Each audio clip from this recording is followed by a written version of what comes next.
ಗುಹೆಯಿಂದ ಹೊರಬಂದು ಕಾನನವನ್ನು ಸೇರಿ ಎಲ್ಲುಂಟು ಪ್ರಾಣಿಗಳು ಯಾರು ಬರ್ತಾರೆ ನೋಡುವ ಎನ್ನುವಂತಹ ನಿರೀಕ್ಷೆಯಲ್ಲಿರುವವರು ನಾವು. ಇವತ್ತು ಹಾಗೆ ಬಂದು ನೋಡಿದ್ರೆ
ಸಾಮಾನ್ಯ ಮನುಷ್ಯರಿಗೆ ಅಷ್ಟು ಸುಲಭ ಸಾಧ್ಯ ಅಲ್ಲ.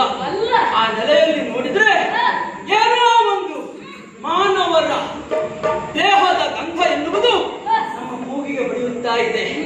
ಮಾತ್ರ ಅಲ್ಲ, ಬೊಬ್ಬೆ ಗಲಾಟೆಗಳು ನಮ್ಮ ಕಿವಿಗೆ ಕೇಳಿಸುತ್ತಾ ಇದೆ. ಪಂಚೇಂದ್ರಿಯಗಳಿಗೆ 2 ಇಂದ್ರಿಯಗಳಿಗೆ ಸಂತೋಷ ಸಿಕ್ಕಿತ್ತು. ಭೋಜನ ಅಂತ ಹೇಳಿದ್ರೆ ಹಾಗೆ ಅಲ್ವಾ, 5 ಇಂದ್ರಿಯಕ್ಕೆ ಸುಖ ಕೊಡಬೇಕು, 2ಕ್ಕೆ ಅದರ ಪ್ರಯೋಜನ ಇಲ್ಲ. ಹೋಗಿ ಹುಡುಕಬೇಕು, ಯಾರಿದ್ದಾರೆ ಅವರನ್ನು ಕಾಣಬೇಕು, ಕಣ್ಣಿಗೊಂದು ಸಂತೋಷ ಸಿಗ್ತದೆ. ಆಮೇಲೆ ಅವರ ಮೈಯನ್ನ ಬೇಕು, ಆಗ ನಮ್ಮ ಚರ್ಮಕ್ಕೊಂದು ಸಂತೋಷ ಸಿಗ್ತದೆ. ಆಮೇಲೆ ಅವರ ರಕ್ತವನ್ನ ಕಟ ಕಟ ಕಟ ಕಟನೆ ಕುಡಿಯಬೇಕು, ಮಾಂಸವನ್ನ ತಿನ್ನಬೇಕು, ಆಗ ನಾಲಿಗೆಗೂ ಸಂತೋಷ. ಹಾಗಾಗಿ ಇದನ್ನು ಮಾಡುವುದಕ್ಕಾಗಿ ಯಾರು ಬಂದಿದ್ದಾರೆ ನೋಡುತ್ತಾ ಹೋಗುವ.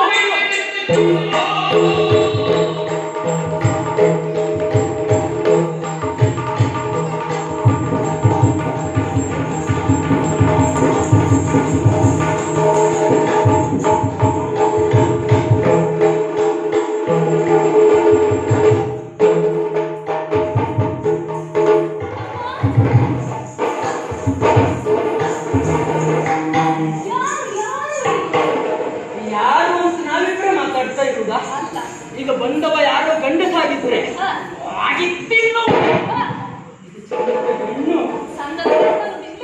ಸಣ್ಣದ ಹೆಣ್ಣು ನೀವು ನೋಡ್ಬೇಕಾ? ಇಬ್ರು ನೋಡುವ.